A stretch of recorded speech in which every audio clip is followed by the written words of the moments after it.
Hey, it's Tom from Pack Hacker, and in this video we are taking a detailed look at the Patagonia macro puff that I've been testing over the course of the last 2 weeks. If you want to see more videos like this one, please give it a thumbs up so we can keep helping you find the right gear. Let's dive in.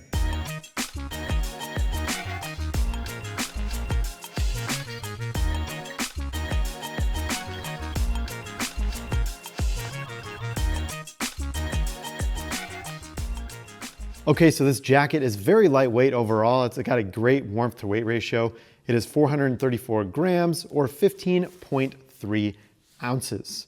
The shell is a 10D 100% recycled ripstop nylon with a DWR finish. So it does help with some moisture, keeping some moisture off, but it's recommended that you go with a rain shell because these things soaked really aren't that great. And then also there is some great insulation in here. So it's not a down, but it is a what Patagonia calls plumophil. And there is 135 on the body and then 90 on these sides and sleeves. So it's lighter on the sides here. As you can see, it's a little bit thinner, and then it's like thicker on the body. So just to help with mobility, that's kind of the breakdown there. Now, a couple things to note with this jacket as far as features. If you're looking at the nano puff or the micro puff, we're gonna have a comparison video on those. However, with the macro puff, you can see just how big these down insulation pockets are. It's a similar pattern on the micro puff, but they're just smaller and shrunk down. And the nano puff just has small rectangles. So let's talk about the features of this. As far as the hood goes, it's a cinch hood back here. So it can be worn, and there's also some like elasticated reinforcement here. But you can see where this bungee in the back is kind of pulling everything together. It's a little bit tricky to release, so you kind of press it right here and then thread it through. So right now, I basically have it tightened to be around my head. But if I go a little bit bigger like this, what it can do is it can hold a helmet. So I've been biking to and from the studio with this, and this helmet fits right inside. I'll show you. It's actually kind of nice. Makes me look like I have a massive head when I'm biking, but it really fits nice and snug around the helmet. So whether you're a climber or you're a biker and you wear a helmet, you can just see how nicely that fits inside. That hood is designed specifically to go around it. So there's kind of the shape of my helmet if you want to check it out. And then again, yeah, this little elastic bungee kind of pulls in the back so that it tightens up if you want to tighten it either around your helmet or just to wear it as a standalone hood if you're wearing a hat or just on your bare head. Now note with the nano puff and the micro puff, they are designed, the hoods are a little bit smaller, so they're supposed to go underneath a helmet if you wear one. All right, and then yeah, there's that kind of like elasticated reinforcement material on the outside. You can see there's like this slight stretch to it of that hood. And then there's also going to be that elastic material on the cuffs as well. And then you're going to have not that material at the bottom really, but you're going to have this system here to where you can really pull these down and tighten them across your body. And the bungee sides for these feed into these pockets, or the end of the bungee cable feeds to the inside of these pockets. If I can grab it, there we go. So I can kind of pull down and hold this on the inside. You can't really, there we go. You can see it there, but these kind of function together.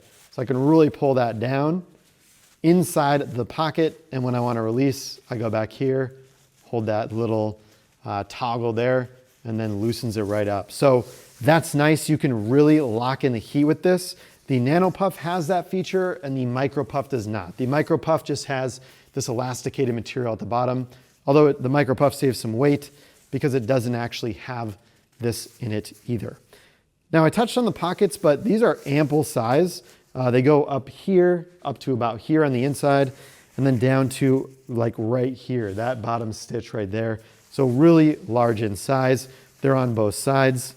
And if you take a look, this is the pocket, the where is right pocket is where the jacket stuffs into. So we're gonna do that in a second, but I just wanna point out in case I forget, there's kind of this like softer material on the inside here. And I don't know exactly what that's for. However, if you want to use the Macro Puff as like a camp pillow or a pillow when you're on your flight, it's a lot softer to have on your face. So that's just a really nice option. Take a look at that when I compress it a little bit later in the video. And it's stuffed into this side because it's a double-sided zipper there. So you can see there's 2 paracord and kind of a double-sided zipper slider, so that no matter, if you stuff it here, you can zip and unzip. When it's stuffed, you see on the other side, it's just a single-sided zipper. So that's an easy way to tell those sides apart. Now there's also a chest pocket up top here, and I'll just show you. My phone can fit inside. This is a max-sized iPhone and with room to spare. Now, it's not the most comfortable having something solid there. It's better for like snacks or documents or things like that, but it is flat, which is nice to put there. And the dimensions of this chest pocket go way up here to the top corner of the jacket. And then they go down up to about here where this stitch meets. So again, you have really ample space in here just based on what you want to stuff inside. There is a fabric welt here too, so it's kind of hard to see that there's even a zipper there. That fabric welt just covers it right up. Obviously some nice paracord as well. Now let's go inside of this jacket. The liner is the same material as the exterior. Just pointing that out. Little Patagonia tag up here at the top with the sizing. This is a men's medium that we have here. And then we can kind of just talk about the side pockets here too. These are very large, nice ample space for you to dump those in. And then you can see this is where that kind of bungee system feeds in as well. And here you can really inspect that that material is different. So now let's pack this thing into itself and check it out. Overall, it's been pretty hard to pack into itself compared to the Micro and the Nano Puff. So let's just get it going here. So there you go, it packs into itself. Again, this is a softer material side if you want to use this as a camp pillow, and this is the standard liner that you see on the rest of the jacket. One other little thing to feature, it's hiding here, but there is a little loop here you can use to hang this jacket up on like a carabiner, whether it's inside or on the outside of your jacket. Overall, I found this thing pretty comfortable down to about 25 degrees Fahrenheit, but your mileage may vary based on how you have it layered up and just your body type as well and the sizing of the jacket on you. So there you have it, a review of the Patagonia Macro Puff. Thanks for keeping it here at Pack Hacker, your guide to smarter travel. We will see you in the next video.